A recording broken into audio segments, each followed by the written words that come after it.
The morning sun glinted off the glass conference room as Edison slid the tablet across the table. On screen, a grainy image of me entering the Halcyon building last Thursday evening. Not exactly damning evidence, but enough for what they'd already decided to do. "We've received concerning reports about your after-hours activities," Edison said, voice neutral but eyes cold. "Our employment agreement explicitly prohibits working for another company while employed here." Beside him, Finn's lips curled into something between a smile and a sneer. "We have a zero-tolerance policy for this kind of betrayal, Aria." I felt nothing. Not fear, not anger, not even surprise. Just a strange lightness, as if gravity had loosened its hold on me. "You're terminated, effective immediately," Edison continued. He pushed a termination letter toward me. "Security will escort you to collect your things." I didn't argue, didn't try to explain. I simply nodded and said, "You're right. I should focus on one position."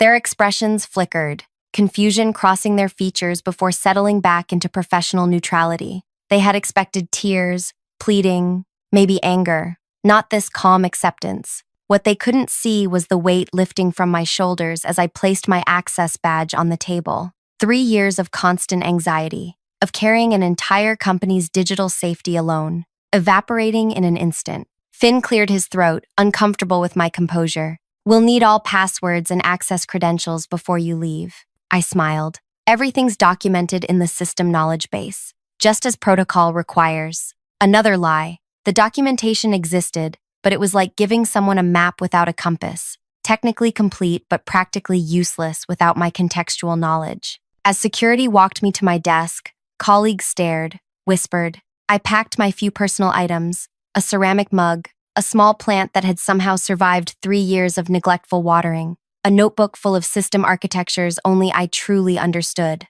Arlo, our VP of technology, watched from his glass-walled office, expression unreadable. He made no move to intervene, though he knew better than anyone what would happen next. When the security guard escorted me through the lobby, spring air hit my face. I breathed deeply for what felt like the first time in years. By the time I reached my car, my phone buzzed with a message from Vega. "Still on for 2 p.m.? I typed back, "Yes, and now I can accept your full-time offer." 3 years of building someone else's empire was enough. 3 years of being the invisible infrastructure that kept everything running while others took the credit. 3 years of warnings ignored, requests denied, promotions passed over. Now it was over, and the countdown had begun. I know you're probably wondering how this story ends. Trust me, you won't want to miss what happens next. If you're enjoying this corporate revenge tale, take a second to hit like and subscribe. It really helps the channel grow. Drop a comment with your thoughts so far. Now, let me tell you how I ended up in this situation. My name is Aria Wesley, and until 40 minutes ago, I was the lead network security architect at a Fortune 500 tech company. The only one, in fact. Not by design. There were supposed to be 5 of us. Budget cuts shrunk that to 3, then resignations to 1. Just me. I never set out to become indispensable. That's a dangerous position in corporate America. But with each passing quarter, as my team evaporated and my responsibilities multiplied, I found myself as the sole guardian of a digital kingdom worth billions. It started 3 years ago when I was recruited from a smaller firm. I still remember Arlo's promises during my interview. "We're building a world-class security team," he'd said, eyes bright with genuine enthusiasm. "You'll lead a specialized group focusing on our proprietary systems." The salary wasn't spectacular, but the challenge was irresistible. Building security architecture for cutting-edge technology, working with brilliant minds, I signed immediately. Reality arrived by month 3. The first round of strategic restructuring eliminated 2 senior positions on my team. By month 6, another colleague left for better pay elsewhere. His replacement lasted 4 months before budget freezes, eliminated the position entirely. "Temporary situation," Arlo assured me. "We'll staff up next quarter." Next quarter became next year. Next year became let's reassess after the merger. The merger came and went. Still, just me. Meanwhile, the systems grew more complex. Our client base tripled. The attack vectors multiplied. I built increasingly sophisticated protection measures, working nights, weekends, holidays to keep pace with emerging threats. When I warned about critical vulnerabilities, my emails were acknowledged, but action items mysteriously disappeared from meeting minutes. When I requested additional staff, I was told to prioritize better. When I asked for compensation that matched my expanding responsibilities, I received praise instead of dollars. "You're our rock star," Arlo would say, clapping my shoulder. "Nobody understands these systems like you do." That was the problem. Nobody did understand them. Nobody wanted to understand them. I offered to train others, to document the increasingly Byzantine architecture that had evolved under pressure. The offers were met with nods, smiles, and zero follow-through. Last winter, I prevented a breach that would have exposed millions of client records. Working 72 hours straight, barely sleeping, I identified the intrusion pattern and built a new defense layer in real time. When the crisis passed, I received a $500 gift card and a mention in the company newsletter. The CEO, who took credit for our robust security culture, received a 7-figure bonus. That was when I realized what I had become, not invaluable, but invisible. The infrastructure nobody sees until it fails. I tried one last time, scheduling a meeting with Arlo and the executive team. "Our current security staffing is unsustainable," I explained, showing charts, data, industry comparisons. "We need at least 3 more specialists to maintain this architecture properly." Arlo nodded sympathetically. "After Q4 results," he promised, "we're just in a temporary holding pattern." I'd heard that line for 3 years. Without proper staffing, this system requires continuous maintenance from someone who understands its entirety, I warned. "If I were hit by a bus tomorrow, you'd have serious problems within days, catastrophic ones within weeks." The CFO frowned. "Sounds like we need better documentation, not more headcount." I felt something break inside me. I've submitted comprehensive documentation requests for 18 months. They've been deprioritized every quarter. Uncomfortable silence followed. Then, redirection, postponement, vague promises. I left that meeting knowing nothing would change. And I needed change. My health was deteriorating. My relationships strained by constant work emergencies. Something had to give. Then came the cybersecurity conference in Boston. I wasn't supposed to attend. Travel budgets were frozen, but the organizer was an old college friend who got me a speaking slot on adaptive threat response architectures. The company couldn't refuse the free publicity.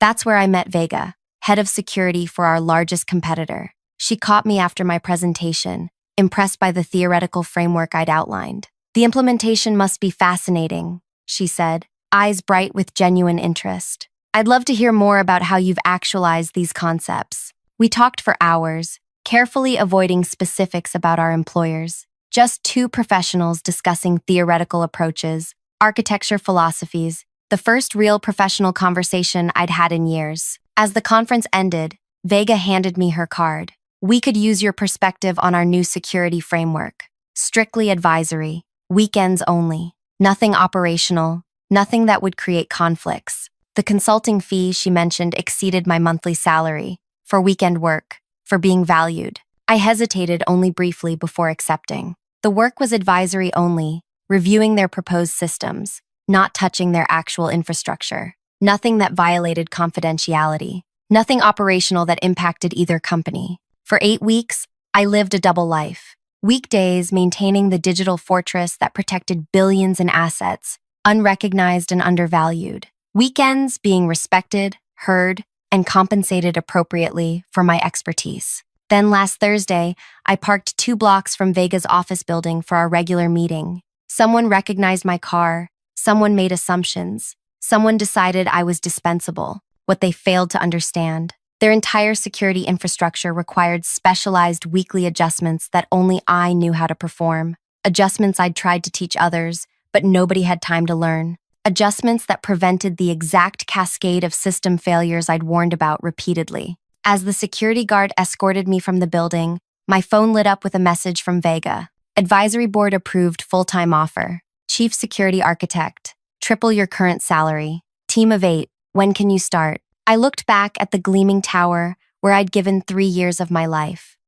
The security guard avoided my eyes, uncomfortable with his assignment. "Is it worth it?" I asked him quietly. "Working for people who discard you this easily?" He had no answer, just a practiced neutral expression. But I saw the flash of recognition in his eyes. He understood exactly what I was asking. I texted Vega back, "I can start Monday." What my former employers didn't realize as they rushed me out. In precisely 72 hours, During end-of-quarter processing, when their data traffic peaked, their entire system would require the specialized maintenance only I performed. The maintenance I'd been begging them to let me train others to do. Not sabotage, not revenge, just the natural consequence of ignoring warnings, of valuing systems over the people who built them. As I drove away, my phone began to ring. Arlo's number. I smiled and turned off the ringer. The clock was ticking. By Friday afternoon, I had signed Vega's employment contract. Chief security architect with a team of 8 specialists,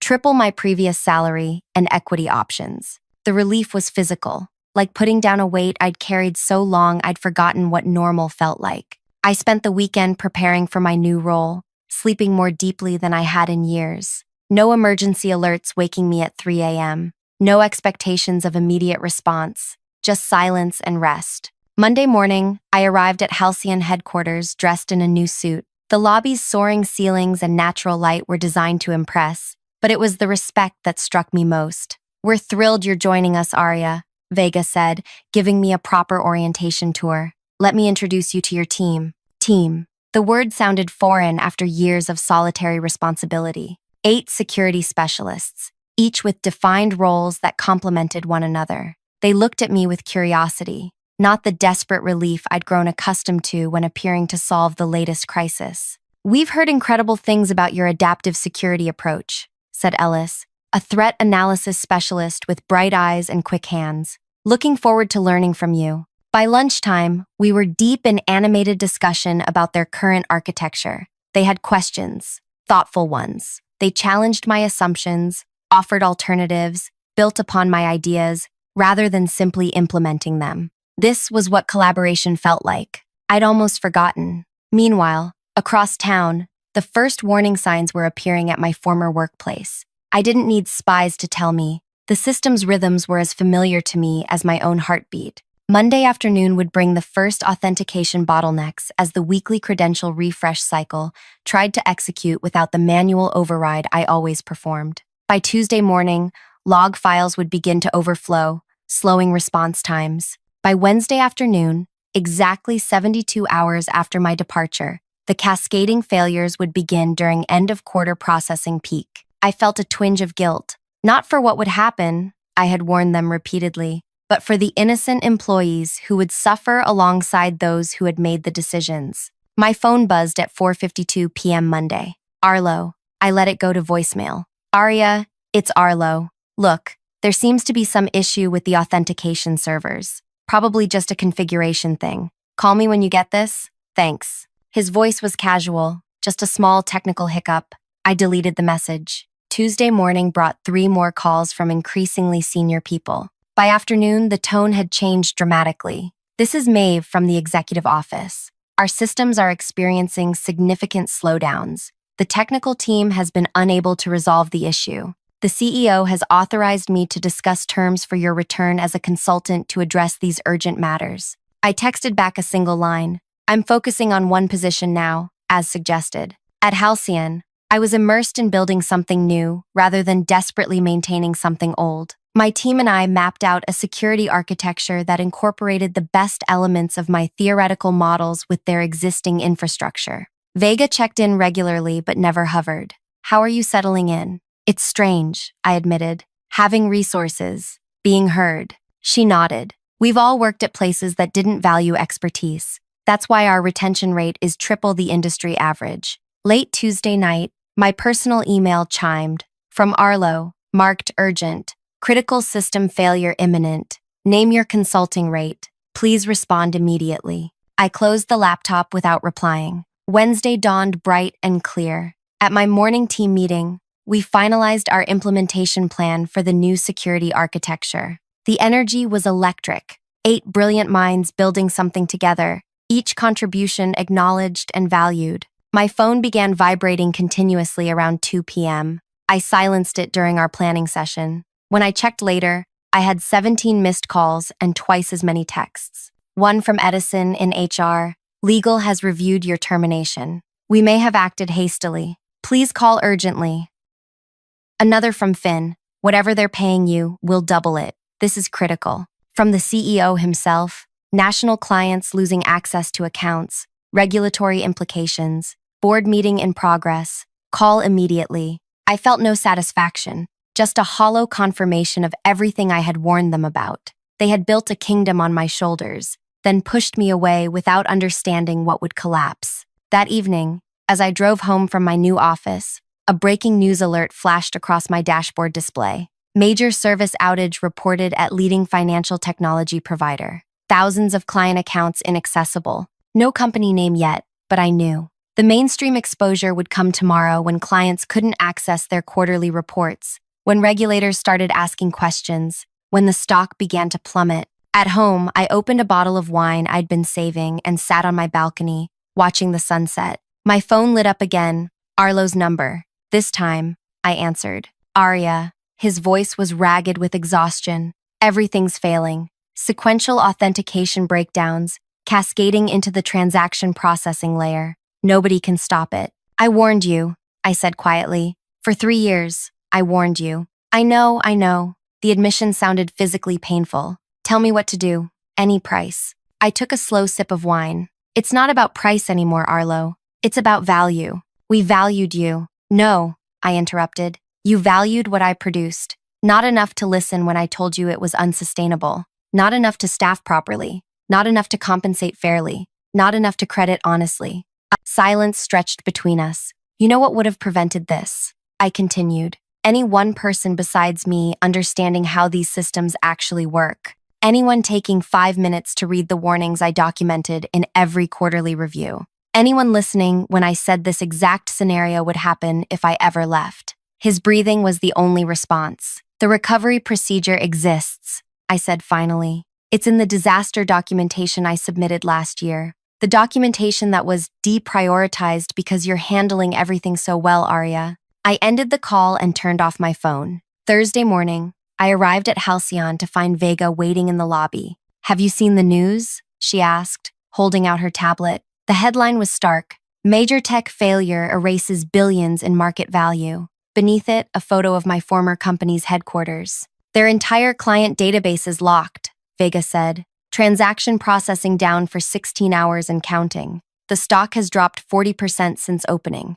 I felt strangely empty looking at the numbers. This wasn't satisfaction. This was waste. Of talent, trust, potential, caused by short-sighted decisions made by people who wouldn't suffer the worst consequences. They've been calling our executive office, Vega continued, trying to reach you through us. For emergency support? No. Vega's expression was grim. They're threatening legal action, claiming you sabotaged their systems before leaving. My stomach dropped. I didn't. We know, she interrupted. Our legal team has already reviewed your contract and exit procedures. You're clean, but they're desperate and looking for someone to blame. As we walked to my new office, the weight I'd shed began to return. Not from guilt, I had done nothing wrong, but from the recognition that even now, they refused to accept responsibility. My team was waiting, concerned faces tracking my entrance. Is it true? Ellis asked. About your former employer? I nodded. Did you really build their entire security infrastructure yourself?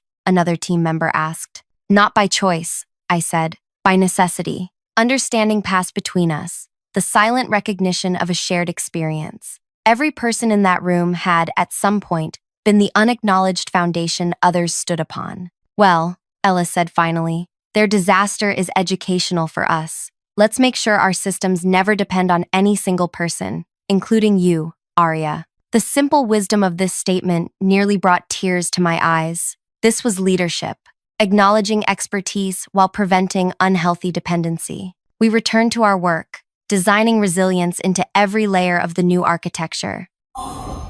But as morning turned to afternoon, the news grew worse for my former employer. Regulators had launched an investigation. Client defections were accelerating. The stock had dropped another 15%. My phone, which I'd finally turned back on, displayed 57 missed calls. The last one came from an unknown number. The voicemail was from the board chair himself. Miss Wesley, this is Terrence Walsh. The situation has become untenable. The board has removed several executives this morning, including Mr. Edison and Mr. Finn. We recognize the systemic failures that led to your departure. Please call me directly to discuss how we might move forward. I sat with this message for a long time, cursor hovering over the delete button. Part of me wanted to let them continue paying the full price of their decisions. Another part recognized that innocent people, regular employees, clients, were suffering for leadership's failures. At our afternoon meeting, Vega pulled me aside. Their CTO reached out directly. Apparently, the board fired half the executive team this morning. I heard, I said. They're offering an astronomical consulting fee for emergency recovery assistance. 1 day of your time, remotely. No ongoing commitment. I hesitated. What do you think? Vega considered carefully. Professionally, helping them doesn't harm us. Their reputation is already damaged beyond quick repair. Personally, it's your call. You don't owe them anything. As I walked back to my office, Ellis fell into step beside me. You know, they said casually, sometimes the most powerful message isn't letting someone fail completely. It's showing them exactly what they lost by letting them see you succeed elsewhere. I stopped walking. What do you mean? Ellis shrugged. If you help them recover, they'll always know 2 things. That you could have prevented their disaster, and that you were gracious enough to help them despite how they treated you. That kind of knowledge changes organizations more than bankruptcy. I considered this perspective as I returned to my desk, where my team was already implementing the security architecture we'd designed together. My finger hovered over Terrence Walsh's number. What would truly constitute revenge in this situation? Letting their systems remain broken? Their company possibly collapse? Or showing them exactly what they had discarded? The answer came as I watched my new team working together, each person's contribution acknowledged, each voice heard. I pressed the call button. Miss Wesley, Terrence Walsh's voice carried the strained politeness of someone unused to making requests. Thank you for returning my call. Mr. Walsh, I kept my tone neutral. I understand your company is experiencing technical difficulties. A careful understatement. Based on industry reports flooding in, they were facing a complete system collapse. Client data inaccessible, trading platforms frozen, regulatory violations mounting by the hour. Difficulties would be an understatement, Walsh admitted. Our entire infrastructure has become essentially non-functional. The team cannot resolve the cascading authentication failures. I let silence fill the line, making him continue. The board has reviewed your employment history and recent termination. It appears serious mistakes were made regarding your warnings and staffing requests. Yes, I said simply. They were. More silence. In the background, I could hear raised voices, the chaos of a company in freefall. We're prepared to offer substantial compensation for your assistance in resolving this crisis. Name your figure. I had considered this moment during my sleepless nights at my former employer. Imagined the satisfaction of rejecting their desperate pleas. But Ellis's words echoed. Sometimes the most powerful message isn't letting someone fail completely. My consulting rate is $50,000 per hour, I said, naming a figure that would have seemed absurd a week ago. 4-hour minimum engagement, payment in advance to my specified account, and I have conditions beyond compensation. Walsh didn't hesitate. Done. What conditions? First, I work remotely. I don't set foot in your building. Understood. Second, I provide instructions only. Your team implements. I won't directly access your systems. That's challenging, but acceptable. Third, I receive a public letter of apology, acknowledging that I warned about these vulnerabilities repeatedly and was ignored. Walsh paused. The legal implications are less severe than bankruptcy, I finished. Fourth, every member of my former team who was laid off receives 6 months severance and positive references. The board would need to. Fifth, I continued. You create and fully fund the security team structure I originally proposed, with market rate salaries and proper management support. Silence stretched between us. These aren't just demands for my benefit, Mr. Walsh, I explained. Without these structural changes, you'll be right back here in 6 months when the next person burns out or leaves. I heard papers shuffling, muffled voices as he conferred with others. We agree to your terms, he finally said. How soon can you begin? Transfer the payment, send written confirmation of all conditions, and I'll start this afternoon. After ending the call, I sat motionless, letting the reality settle around me. Not revenge as I had imagined it, but something more profound. Accountability, change, recognition. Vega knocked on my open door. How did it go? I explained the agreement. She nodded approvingly. Using their crisis to force structural change. Impressive. It's not just about making them pay. I said. It's about making sure this doesn't happen to the next person. Exactly why we wanted you here, she replied with a smile. This approach to their crisis actually aligns perfectly with our next phase. The board has approved our proposal to launch a security consulting division. I looked up, surprised. We've received 17 inquiries since news of their failure broke, Vega continued. Companies terrified they might have the same vulnerabilities.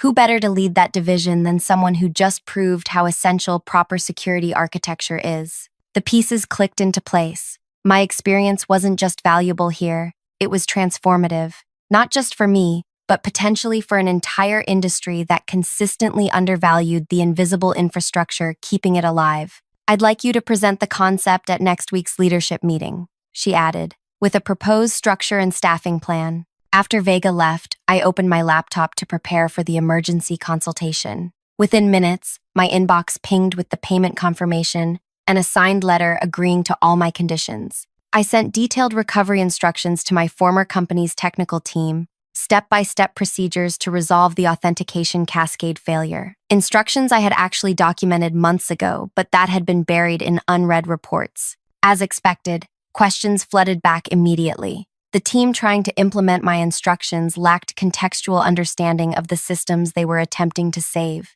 For 4 hours, I guided them through the recovery, explaining not just what to do, but why each step mattered, teaching what should have been taught long ago. Midway through, Arlo joined the video call, eyes hollowed from sleepless nights. Aria, he began. I want to. This isn't the time, I interrupted. Let's focus on recovery. By evening, their systems were stabilizing. Authentication flows restored, transaction processing resuming. Too late to prevent significant damage to their reputation and stock price, but soon enough to avoid complete collapse. As our session ended, I delivered one final message to the assembled team. Every system you're working with has documented maintenance procedures and vulnerabilities I identified. Those documents exist in the folders that were deemed low priority for review. Read them, learn them, because building resilience isn't about technology. It's about people understanding what they're responsible for. I closed the laptop and looked out my office window at the sunset painting the city gold.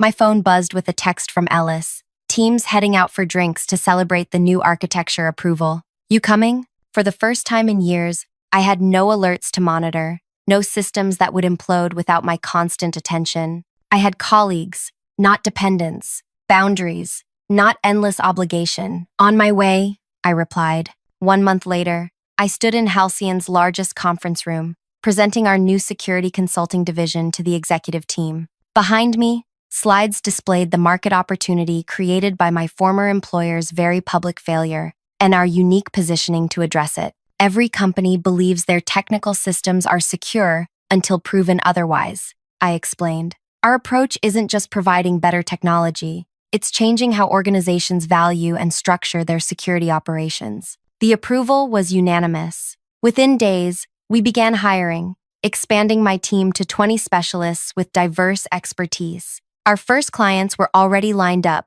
companies terrified of suffering the same fate as my former employer. That afternoon, I received an unexpected email with the subject line, "Thank you," from Terrence Walsh. Miss Wesley, I wanted to personally update you on the changes implemented since your consultation. We've hired the full security team structure you recommended, including a chief security officer reporting directly to the board. Your public letter of acknowledgement ran in today's business section. Most importantly, we've instituted a complete review of all deprioritized documentation from technical staff across the organization, already uncovering critical insights that had been ignored. The cost of these lessons has been steep.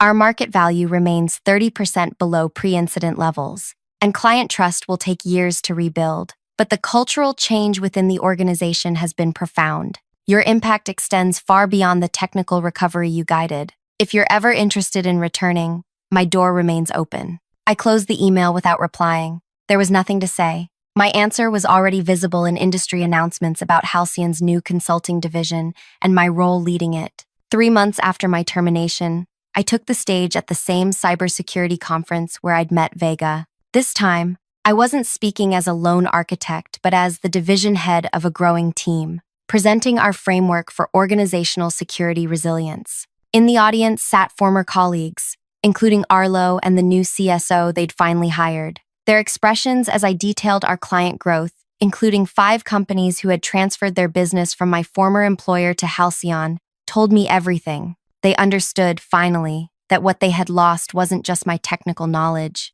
They had lost the future I was now building elsewhere. After my presentation, attendees swarmed with questions and business cards. Among them was the new CSO, who waited until others had dispersed. "Your replacement system is impressive," I acknowledged, noting the positive industry reviews their rebuilt security architecture had received. "Built on your foundation," she admitted. "Your documentation was extraordinary once anyone actually read it. You saved them even while leaving." I smiled. "Some lessons can only be learned through consequences." As I gathered my materials, she added, "You know they track your success obsessively now. Every announcement, every client acquisition, measuring what could have been theirs. And there it was, the true revenge. Not their failure, but my success. Not their loss, but my gain. Every achievement at Halcyon was a reminder of what they had discarded. Every innovation my team produced reflected what they could have had if they had listened, valued,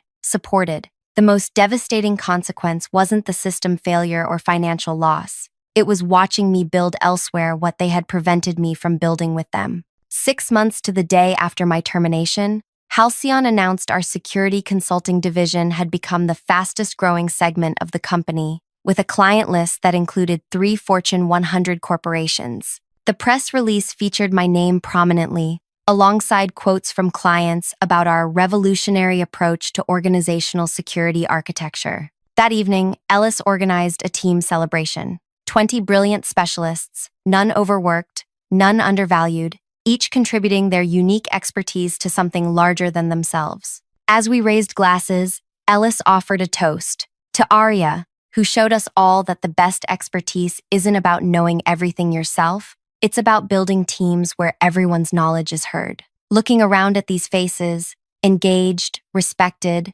collaborative, I realized this was the real victory. Not watching my former employer struggle, but creating an environment where talent could thrive, where warnings were heeded, where expertise was valued, where no single person carried an impossible burden. Sometimes the most satisfying revenge isn't making others fail. It's succeeding so visibly that they must forever live with the knowledge of what they lost. And sometimes the greatest revenge of all is simply building the life and career you deserve elsewhere. If this story resonated with you, take a moment to like, subscribe, and share with someone who might need to hear it. We've all experienced being undervalued or overlooked at some point. Maybe you're carrying an entire department on your shoulders right now, wondering if anyone notices. Remember, your worth isn't determined by those who fail to see it. The right environment is out there, one that values not just what you produce, but who you are. Drop a comment sharing your own workplace experience or how you found your professional home. Your story matters too.